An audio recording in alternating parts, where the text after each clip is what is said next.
সুপ্রিয় দর্শক, আসসালামু আলাইকুম। সবাইকে স্বাগত জানাচ্ছি আজকের গুরুত্বপূর্ণ সংবাদে।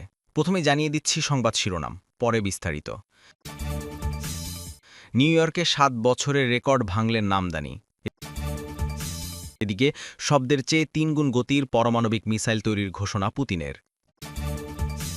অপরদিকে নিয়মিত কথা হয় ট্রাম্প মোদির, শীঘ্রই বাণিজ্য চুক্তি। আর থাকছে দক্ষিণ কোরিয়ার বন্দরে মার্কিন পারমাণবিক বিমানবাহী রণ তৈরি। এবং সবশেষে থাকছে যুক্তরাষ্ট্রের সেনা প্রত্যাহার চাইলেন ইরাকের প্রেসিডেন্ট। শুনছিলেন সংবাদ শিরোনাম, এখন বিস্তারিত। তার আগে ছোট্ট একটি আবেদন, যদি আপনি ন্যায় ও মানবতার পক্ষে থাকেন, লাইক দিন। গাজার শিশুদের ভালোবাসা দেখাতে চাইলে কমেন্টসে লিখে জানান গাজায় শান্তি চাই। আর সাবস্ক্রাইব করুন আমার চ্যানেলটি, কারণ আমরা বলি সেই কথা যা অনেক মিডিয়া আড়াল করে। এখনও চলুন বিস্তারিত দেখা যাক।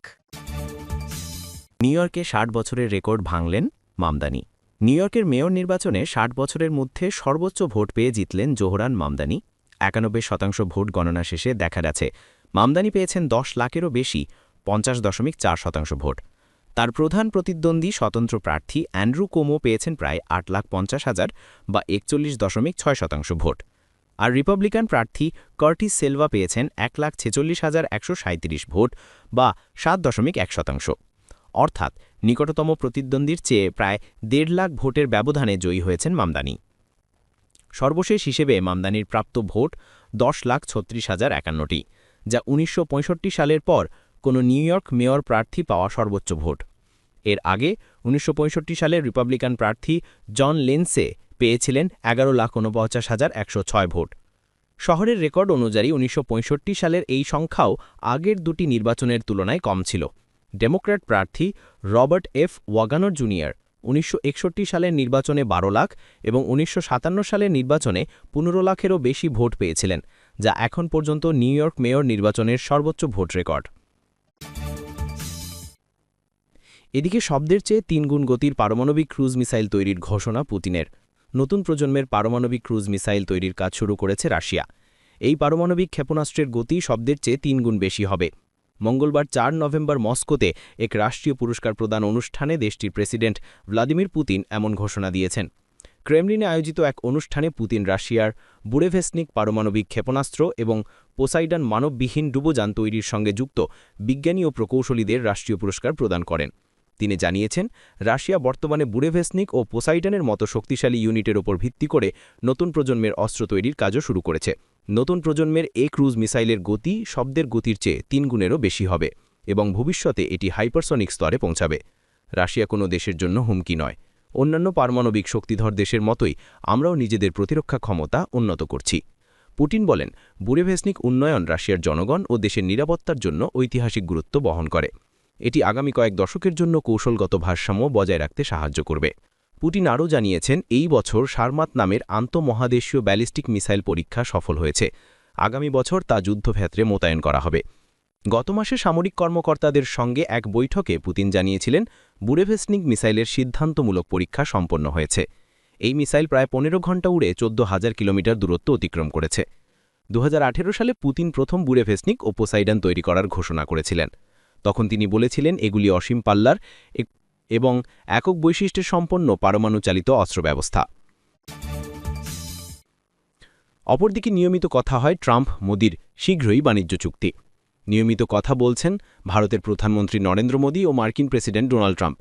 পাশাপাশি বাণিজ্য চুক্তি নিয়েও যোগাযোগ রয়েছে দুই দেশের সংশ্লিষ্ট ব্যক্তিদের মধ্যে। শীঘ্রই এই চুক্তি হতে পারে, এমনটাই দাবি করল হোয়াইট হাউস। হোয়াইট হাউসের প্রেস সচিব ক্যারোলিন লেভিট সাংবাদিকদের সঙ্গে কথা বলার সময় বলেন, আমি জানি প্রেসিডেন্ট প্রধানমন্ত্রী মোদির প্রতি অত্যন্ত শ্রদ্ধাশীল এবং তারা প্রায়শই কথা বলেন। সেই সঙ্গেই তিনি বলেন, দুই পক্ষের মধ্যে বাণিজ্য অর্থনৈতিক সহযোগিতা সংক্রান্ত বিষয়ের মধ্যেও নিয়মিত কথা হয়। লেভিডের কথায়, এই বিষয়ে প্রেসিডেন্ট ও তার বাণিজ্যের দল অত্যন্ত গুরুত্বপূর্ণ আলোচনা চালাচ্ছেন ভারতের সঙ্গে।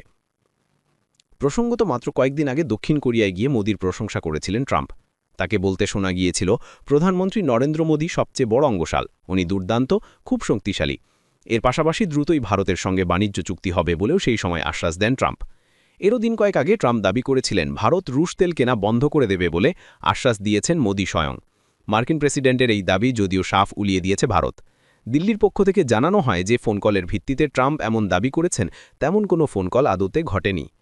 তবে দীপাবলি উপলক্ষে মোদিকে ফোন করেছিলেন ট্রাম্প। শুভেচ্ছা জানিয়েছেন মার্কিন প্রেসিডেন্ট, সে কথা নিজের এক্স হ্যান্ডেলে জানিয়েছেন মোদি। কিন্তু সেই ফোন আলাপে ফের রুশ তেল কেনা নিয়ে কথা হয়েছে দুই রাষ্ট্রপ্রধানের, সে কথা মোদির পোস্টে উল্লেখ করা হয়নি। এছাড়াও ট্রাম্প বারবার দাবি করেছেন ভারত-পাক সংঘর্ষ বিরতির নেপথ্যে আসল ব্যক্তি তিনি। তার এই দাবিও মানেনি ক্ষমতাসীন বিজেপি সরকার। অপরদিকে দক্ষিণ কোরিয়ার বন্দরে মার্কিন পারমাণবিক বিমানবাহী রণতরী।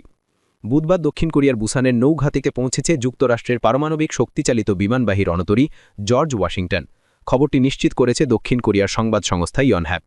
এই রণতরীর সঙ্গে রয়েছে একটি মিসাইল ক্রুজার এবং দুটি এইজি সিস্টেম সজ্জিত ধ্বংসাত্মক অস্ত্র। সরঞ্জাম পুনরায় সরবরাহ করা এবং নাবিকদের বিশ্রাম দেওয়াই এই সফরের অন্যতম উদ্দেশ্য। দক্ষিণ কোরিয়ার নৌবাহিনী তাদের আনুষ্ঠানিক এক বিবৃতিতে জানিয়েছে, যুক্তরাষ্ট্রের পঞ্চম বিমানবাহী রণতরী গ্রুপের আগমন উপলক্ষে দুই দেশের নৌবাহিনীর মধ্যে বিনিময় ও সহযোগিতা আরও জোরদার করা হবে এবং প্রতিরক্ষা ক্ষমতা বৃদ্ধি করা হবে। প্রেসিডেন্ট লি জে-মিয়ং দায়িত্ব গ্রহণের পর যুক্তরাষ্ট্রের কোনো বিমানবাহী রণতরীর এটি প্রথমবার দক্ষিণ কোরিয়ার বন্দর সফর। সর্বশেষ এই বছর মার্চে মার্কিন নৌবাহিনীর একটি রণতরী বুসান বন্দরে প্রবেশ করেছিল। দক্ষিণ কোরিয়ার নৌঘাটিতে মার্কিন বিমানবাহী রণতরীর এই উপস্থিতির কড়া সমালোচনা করেছে উত্তর কোরিয়া।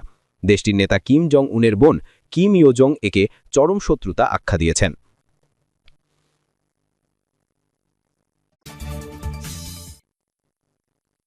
এদিকে যুক্তরাষ্ট্রের সেনা প্রত্যাহার চাইলেন ইরাকের প্রেসিডেন্ট। ইরাকের প্রধানমন্ত্রী মোহাম্মদ শিয়া আল সুদানি বলেছেন, যুক্তরাষ্ট্রের সেনারা দেশ ছেড়ে না গেলে ইরাকের সশস্ত্র গোষ্ঠীগুলোকে নিরস্ত্র করা সম্ভব নয়। সোমবার ৪ নভেম্বর বার্তা সংস্থা রয়টার্সকে দেওয়া এক সাক্ষাৎকারে তিনি এই মন্তব্য করেন। সুদানির এই মন্তব্য এমন এক সময় এলো যখন আগামী ১১ নভেম্বর অনুষ্ঠিত হতে চলেছে ইরাকের বহুল প্রত্যাশিত সংসদ নির্বাচন। ওয়াশিংটন ও তেহরানের মধ্যে ভারসাম্য রক্ষার চেষ্টায় রয়েছেন সুদানি। যুক্তরাষ্ট্র ইরাকে ডলার লেনদেনের জন্য গুরুত্বপূর্ণ মিত্র, অন্যদিকে প্রতিবেশী ইরান সমর্থন করে প্রধানত শিয়পন্থী সশস্ত্র সংগঠনগুলোর জোট পপুলার মোবিলাইজেশন ফোর্সেস বা পিএমএফ। নির্বাচনে দ্বিতীয় দফায় ক্ষমতায় টিকে থাকতে জনসমর্থন অর্জনের চেষ্টায় রয়েছেন সুদানি। তিনি বলেন, এখন আর আইএস নেই, নিরাপত্তা ও স্থিতিশীলতা আলহামদুলিল্লাহ সেটাও আছে। তাহলে ৮৬টি দেশের উপস্থিতির কারণ কি? ২০১৪ সালে যুক্তরাষ্ট্রের নেতৃত্বাধীন জোটে যোগ দেওয়া দেশগুলোর সংখ্যা উল্লেখ করে তিনি বলেন, এরপর অবশ্যই এমন একটি স্পষ্ট পরিকল্পনা থাকবে যাতে রাষ্ট্রীয় প্রতিষ্ঠানের বাইরে কোনো অস্ত্র না থাকে। এটাই সবার দাবি। গ্রীষ্মকালে যুক্তরাষ্ট্র দুটি গুরুত্বপূর্ণ ঘাঁটি থেকে সেনা প্রত্যাহার শুরু করেছে। রয়টার্সের ২০২৪ সালে সেপ্টেম্বরের এক প্রতিবেদনে বলা হয়, বাইডেন সময় যুক্তরাষ্ট্র ও ইরাকের মধ্যে সেনা প্রত্যাহারের বিষয়ে একটি পরিকল্পনায় ঐক্যমত হয়, যা কেবল দুই দেশের নেতার অনুমোদন পেলেই কার্যকর হবে। পরিকল্পনা অনুযায়ী ২০২৫ সালের সেপ্টেম্বরের মধ্যে পশ্চিম আনবার রাজ্যের আইন আল আসাদ বিমান ঘাঁটি থেকে সব মার্কিন নেতৃত্বাধীন জোটের বাহিনী প্রত্যাহার করা এবং রাজধানী বাগদাদে তাদের উপস্থিতি উল্লেখযোগ্যভাবে কমানোর কথা। সুদানি জানান, ভবিষ্যতে মিলিশিয়াদের সরকারি নিরাপত্তা বাহিনীর অংশ হিসেবে অন্তর্ভুক্ত করা যেতে পারে বা তাদের সদস্যরা অস্ত্র ত্যাগ করে রাজনীতিতে যোগ দিতে পারেন। লেবাননের সাদৃশ্য এই প্রস্তাব এমন এক সময়ে এসছে যখন যুক্তরাষ্ট্র লেবাননে হিজবুল্লাহকে নিরস্ত্র করতে হিমশিম খাচ্ছে। ইরাকের পপুলার মোবিলাইজেশন ফোর্সেস ও হিজবুল্লাহ উভয়ই ইরানের অর্থ ও প্রশিক্ষণপ্রাপ্ত এক শিথিল জোট, যাকে বলা হয় অ্যাক্সেস অফ রেজিস্ট্যান্স। ২০২৩ সালের ৭ অক্টোবর হামাসের নেতৃত্বে ইসরায়েল আক্রমণের পর এই জোট ইসরায়েলি হামলায় মারাত্মকভাবে ক্ষতিগ্রস্ত হয়। ২০২৪ সালের জানুয়ারিতে ইরাকি মিলিশিয়ারা জর্ডানে মার্কিন সেনাদের লক্ষ্য করে হামলা করলেও গাজাতে ইসরায়েল বিরোধী যুদ্ধে মূলত তারা সরাসরি অংশ নেয়নি। ৭ অক্টোবরের পর গাজাতে ইসরায়েলের অভিযানকে বিশ্বের বহু নেতা, জাতিসংঘ ও মানবাধিকার বিশেষজ্ঞরা গণহত্যা হিসেবে স্বীকৃতি দিয়েছেন। মার্কিন মধ্যস্থতায় অক্টোবর মাসে একটি অস্থায়ী যুদ্ধবিরতি হলেও ইসরায়েল তা বারবার লঙ্ঘন করেছে। দীর্ঘদিন ধরেই যুক্তরাষ্ট্র ইরাককে পিএমএফ সংযুক্ত সশস্ত্র গোষ্ঠী ভেঙে দিতে চাপ দিয়ে আসছে। একই সময় মার্কিন দূত টম ব্যারাক লেবাননে হিজবুল্লাহকে নিরস্ত্র করতে চেষ্টা চালিয়ে যাচ্ছেন। গত বছর মার্কিন সমর্থনে একটি অসম যুদ্ধবিরতিতে স্বাক্ষর করতে বাধ্য হয়েছিল হিজবুল্লাহ, যা ইসরায়েলকে দলটির বিরুদ্ধে সামরিক অভিযান চালানোর বৈধতা দেয়। এরপরেও ইসরায়েলি হামলায় তারা কোনো বড় প্রতিক্রিয়া দেখায়নি। লেবাননের সেনাবাহিনী ইতিমধ্যে দেশের দক্ষিণাঞ্চলে বহু এলাকায় হিজবুল্লাহকে নিরস্ত্র করেছে বলে আন্তর্জাতিক কূটনীতিবিদরা জানিয়েছেন। সরকার বাকি অঞ্চলে হিজবুল্লাহর ভারী অস্ত্র সেনাবাহিনীর কাছে হস্তান্তরের জন্য আলোচনা চালাচ্ছে, যদিও হিজবুল্লাহ এই প্রস্তাব প্রত্যাখ্যান করেছে। বাহরাইনে অনুষ্ঠিত এক সম্মেলনে মার্কিন দূত ব্যারাক বলেন, বল প্রয়োগ করে হিজবুল্লাহকে নিরস্ত্র করা সম্ভব নয়, বরং তোল সমৃদ্ধ উপসাগরীয় দেশগুলিকে অর্থনৈতিক প্রণোদনা দিতে হবে যাতে যোদ্ধারা স্বেচ্ছায় অস্ত্র জমা দেয়। লেবাননে হিজবুল্লাহ সবচেয়ে বড় রাজনৈতিক দল ও দলটির সদস্যরা মার্কিন সমর্থিত গভর্নমেন্টেও রয়েছে। তাদের সশস্ত্র শাখা ও সামাজিক সেবামূলক নেটওয়ার্ক সরকার নিয়ন্ত্রিত কাঠামোর বাইরে পরিচালিত হয়। ইরাকে পিএমএফ সদস্যরাও বেতন পান, সুদানির আমলে 2023-এ 3 বছরের বাজেটে প্রায় 1,50,000 সদস্যের এই বাহিনীকে অতিরিক্ত $700 মিলিয়ন বরাদ্দ দেওয়া হয়।